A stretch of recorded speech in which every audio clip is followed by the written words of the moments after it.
Assalamualaikum, salam sejahtera. Perkenalkan, saya Erna Agustina, dosen dari Fakultas Ilmu Sosial dan Politik, Universitas 17 Agustus 1945 Banyuwangi, Program Studi Administrasi Publik. Bidang ilmu yang saya tekuni adalah administrasi publik, dan melalui pernyataan diri dosen pada Unjuk Kerja Tridharma Perguruan Tinggi atau PDD-UKT, bidang pengajaran untuk mata kuliah yang saya ampu yaitu teori governance.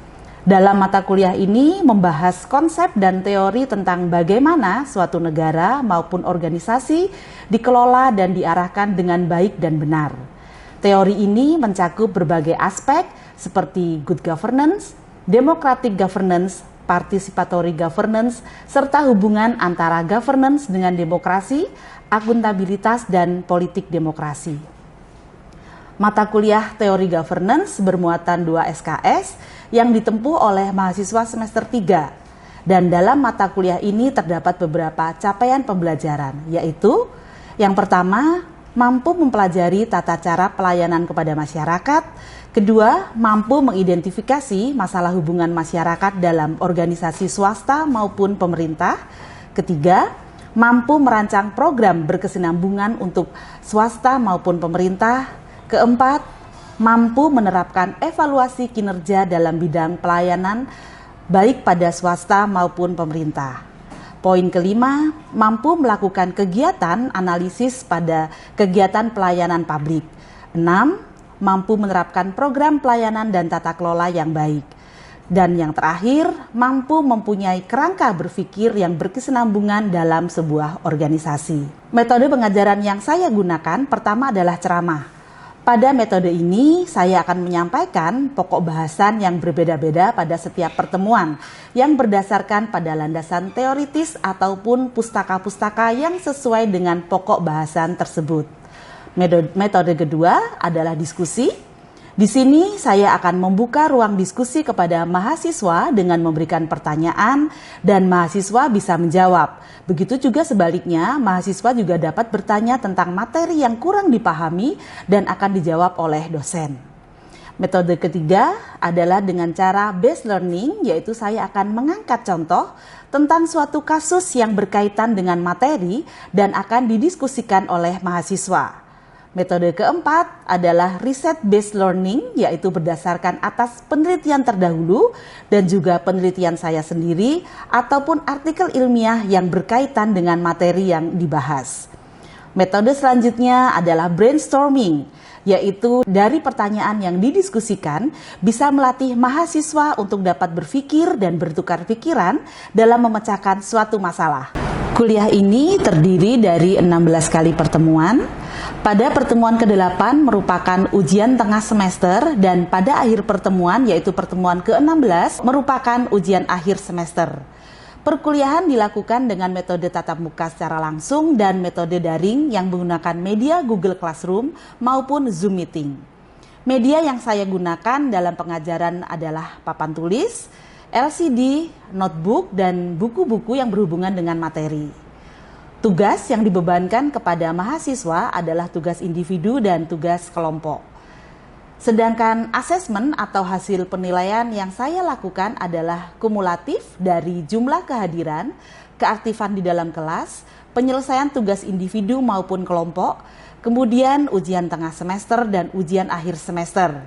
Untuk bobot penilaian, kehadiran 20%, keaktifan dalam kelas 25%, tugas kelompok dan individu 25%, ujian tengah semester 15%, dan ujian akhir semester 15%. Selanjutnya akan dilakukan micro teaching dalam salah satu pokok bahasan pada mata kuliah teori governance, yaitu tentang pembahasan good governance pada UMKM. Adapun CPMK pada pertemuan ini adalah pertama, mahasiswa mampu memahami strategi dalam mencapai suatu tujuan. Kedua, memahami konflik dan penyelesaiannya.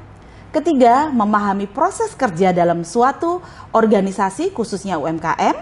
Keempat, memahami tugas dan fungsi bagi pemilik UKM. Dan terakhir, memahami pentingnya tata kelola good governance dalam segala aspek organisasi.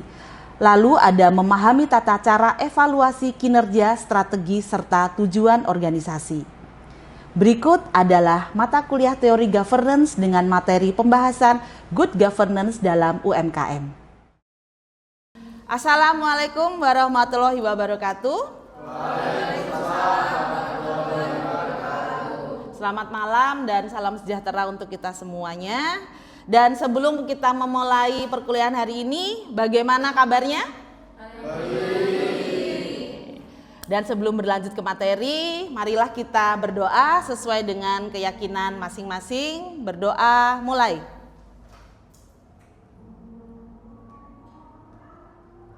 Selesai. Oke, sebelum dimulai, gimana kabarnya? Oke, hari ini kita memasuki pertemuan yang keempat dengan tema menerapkan good corporate governance pada UMKM di Indonesia. Oke, sebelumnya ada yang ingat nggak apa yang kita bahas minggu kemarin? Lupa? Oke.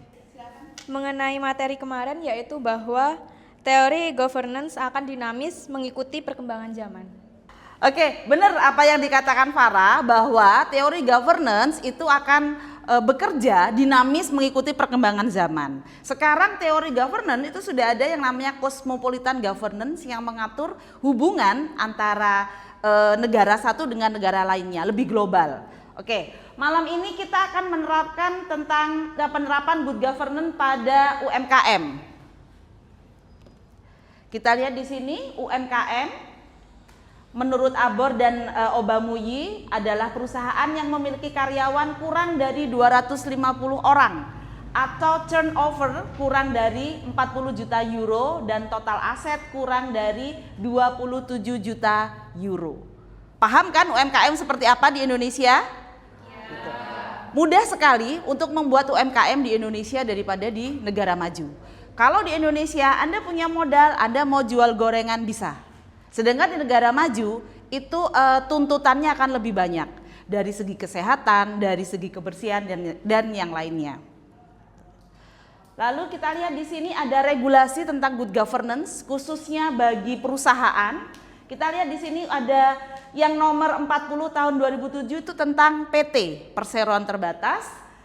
Lalu ada undang-undang tentang pasar modal di tahun 1995 dan yang terbaru adalah Undang-Undang nomor 25 tahun 2007 tentang penanaman modal. Ketiga undang-undang tersebut secara eksplisit itu mewajibkan sebuah perseroan PT itu dan penanaman modal untuk melaksanaan tata kelola perusahaan. Jadi good governance itu bukan hanya berlaku di pemerintahan, di UMKM, di organisasi, bahkan perusahaan yang sudah besar sekalipun harus melakukan namanya good governance. Kita lihat di sini ada implementasinya bahwa di Indonesia itu sejak tahun 99 kita punya KNKGC yaitu Komite Nasional Kebijakan Corporate Governance di tahun 99 sudah mulai dibentuk sampai sekarang mereka ada dan terus memberikan pelatihan kepada perusahaan tentang good governance. Kita lihat ada di sini, ini visi misi tentang KNKG. Bisa dibaca. Lalu ada kepengurusan periode 2021 sampai 2024. Mereka fokus tentang perekonomian, perbaikan perekonomian khususnya pada UMKM dan organisasi swasta. Kita lihat ini fakta UMKM-nya. Ini fakta keseluruhan di Indonesia. Bahwa model pengelolaan manajemen masih one man show atau single fighter.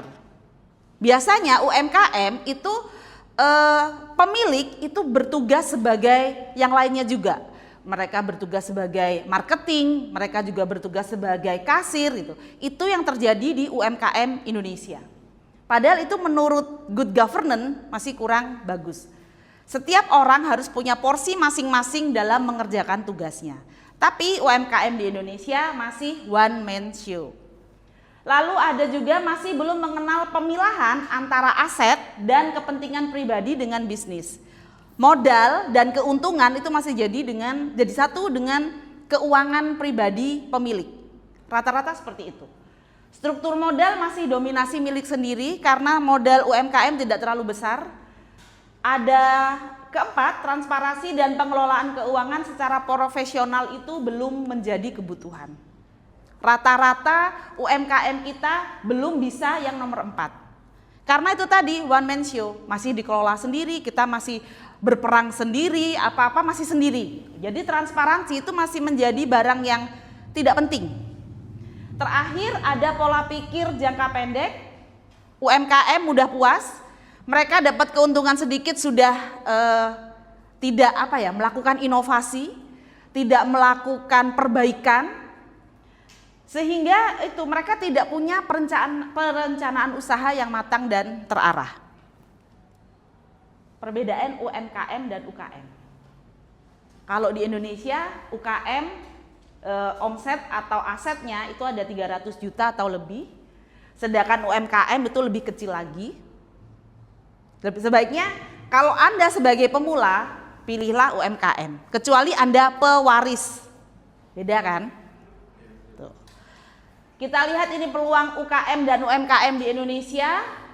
Yang pertama, pengusaha UMKM dan UKM itu yang ditakutkan bukan sanksi hukum, tapi sanksi moral. Contoh, saya beli barang dari Anda, saya beli gorengan lah, Anda jual gorengan dari Anda jual gorengan, saya beli. Saya cerita, ternyata gorengannya nggak enak, di sana bikin batuk. Anda percaya, dan Anda akan cerita, oh jangan beli gorengannya si Farah nggak enak. Gitu. Contohnya seperti itu. Kebanyakan UMKM takutnya dengan sanksi sosial. Lalu ada UKM itu merasa cukup mampu menghidupi beberapa karyawan dan keluarganya, itu mereka sudah cukup berpuas diri. Itu yang menurut saya mereka kurang berinovasi. Terakhir, pada dasarnya budaya kita itu sudah ada konsep GCG. Contoh nih, fairness, keterbukaan, peduli, jujur, dan yang lainnya. UMKM itu biasanya bisa berkembang kalau mereka saling tolong menolong, saling gotong royong. Ingat, kita punya budaya gotong royong yang tidak dimiliki oleh negara lain. Itu adalah nilai plus dari UMKM yang ada di Indonesia. Oke, ini dari materi yang sudah saya sampaikan, bisa dipahami? Apakah ada yang perlu ditanyakan? Ya, silakan Gio. Bagaimana jika UMKM tidak menerapkan corporate governance? Oke, terima kasih Gio pertanyaannya. Pertanyaan yang bagus karena selama ini orang selalu menganggap good governance dalam UMKM itu tidak penting. Padahal kalau UMKM tidak mengikuti pola good governance, rel dari good governance, tentu saja dia tidak akan berkembang. Mereka tidak punya inovasi dan tentu saja akan kalah dengan UKM-UKM yang baru. UKM yang penuh inovasi, UKM yang lebih fresh, lebih menawarkan banyak kemudahan bagi masyarakat. Contoh ya, kita jual pisang goreng. Dengan inovasi, Anda bisa menambahi pisang goreng itu dengan berbagai macam.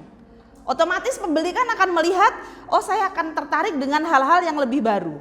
Itu adalah fungsi dari good governance. Oke, terima kasih untuk kesempatan pada malam hari ini. Sampai bertemu lagi untuk minggu depan. Jangan lupa persiapan kuis untuk minggu depan. Kisi-kisi sudah saya berikan. Oke, siap ya? Terima kasih, selamat malam semua. Assalamualaikum warahmatullahi wabarakatuh.